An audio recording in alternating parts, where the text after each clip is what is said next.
I've had people say, why care about the Spear of Destiny? Hi, I'm Pastor Paul Begley. This is Spear of Destiny Part 3.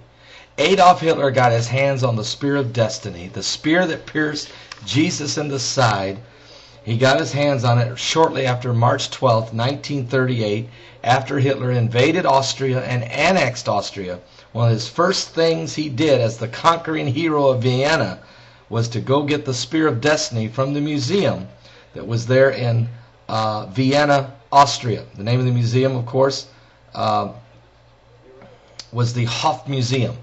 And from the Habsburg treasury, he took the Spear of Destiny, which is believed to be the spear that pierced Jesus in the side.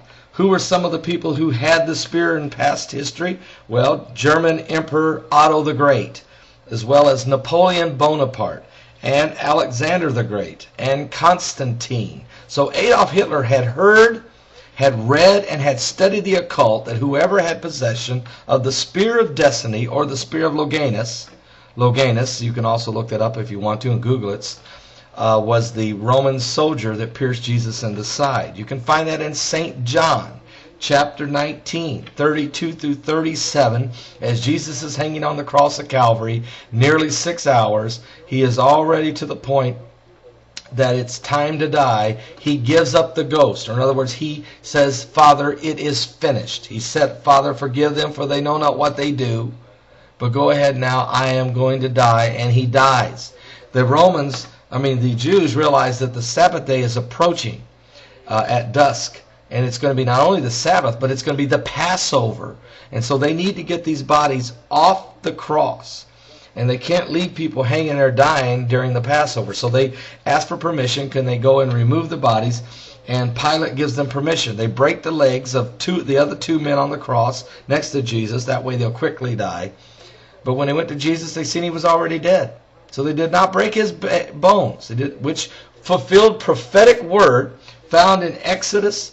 And in matter of fact, let me read it to you. In Exodus chapter 12, verse 46, the Bible said, in one house shall it be eaten, talking about the lamb of the Passover. You shall not tarry forth out aught of the flesh abroad out of the house, neither shall you break a bone thereof. So this Passover lamb that they were to eat to leave Egypt, that Moses commanded, they were going to be leaving Egypt. Go take a lamb, a pure lamb without spot or blemish, kill it and eat it in the house, roast it in fire, eat it in the house, eat every bit of it, don't break a bone of it. Jesus is now dying on the cross the day as dusk approaches of the Sabbath, which is the Passover, the feast of the Passover.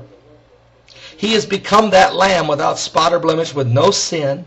He's hanging there on the cross. He's dying for the sins of the world. He knows that the Sabbath day is approaching. He must die before the Sabbath. He dies. He gives up the ghost. You can find it there in St. John 19, 32 through 37. And when they go to break his legs, they see he's already dead. So a Roman soldier, a centurion, takes a spear and pierces Christ in the side, and not a bone of his body was broken. Hitler knew this as well, and he studied the occult. And he got his hands on the Spear of Destiny. Now, once he did, in March 12, 1938, he had the spear taken to Nuremberg, Germany, which is the spiritual capital of Nazi Germany. The spiritual capital. Berlin being the capital city, but Nuremberg, the spiritual capital of Germany. And there the spear remained until the day of Hitler's death. When did Hitler die? Adolf Hitler died at 10 minutes after 2, April 30th, 1945.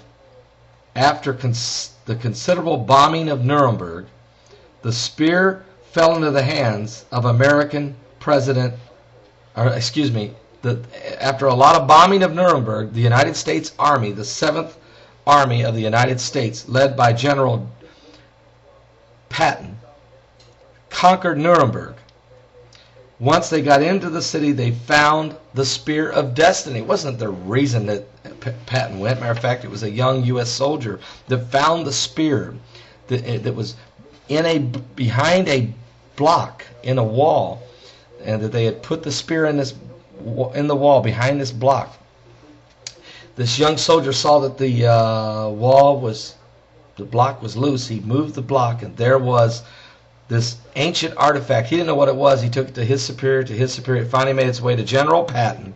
And when General Patton seen the spear, he knew what it was. He said, this is the spear of destiny. Legend is, whoever has possession of it has power over their enemies. He knew the story, knew the history of it.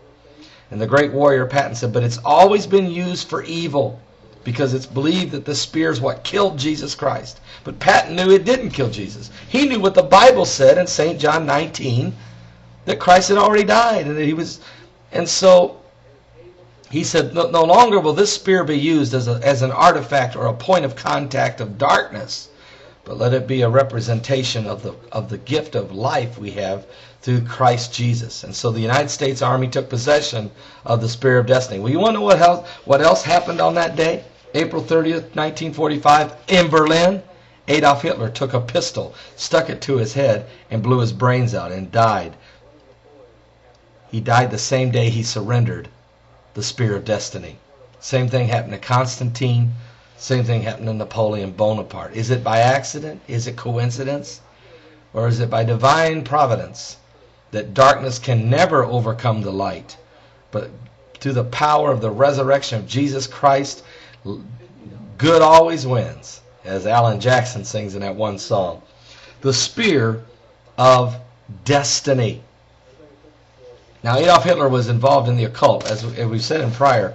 At the age of 15, he saw the spear of destiny hanging on the wall at the Hofs Museum there in Vienna. And he would go back many times and study it. Now, he was already worshiping Satan. He was already involved in witchcraft. He was already involved in occult practices. And so he hungered for this spear. And he said at the age of around 15 that a dark spirit came out of the wall into him, and that it overwhelmed him, and that he fell prey to the spirit of darkness, and he swore that one day he would take it. Well, he wrote his neo-Nazi doctrine, his gospel, while in prison in the early 1920s, but he came out and eventually became the chancellor. He rewrote the Constitution in Germany to include a doctrine of neo-Nazism and white supremacy, with complete hatred for the Jewish people and for the spirit of freedom. And that's why the Holocaust took place. It was not an accident that it happened. It was destiny. Watch part 4 of the spear of destiny.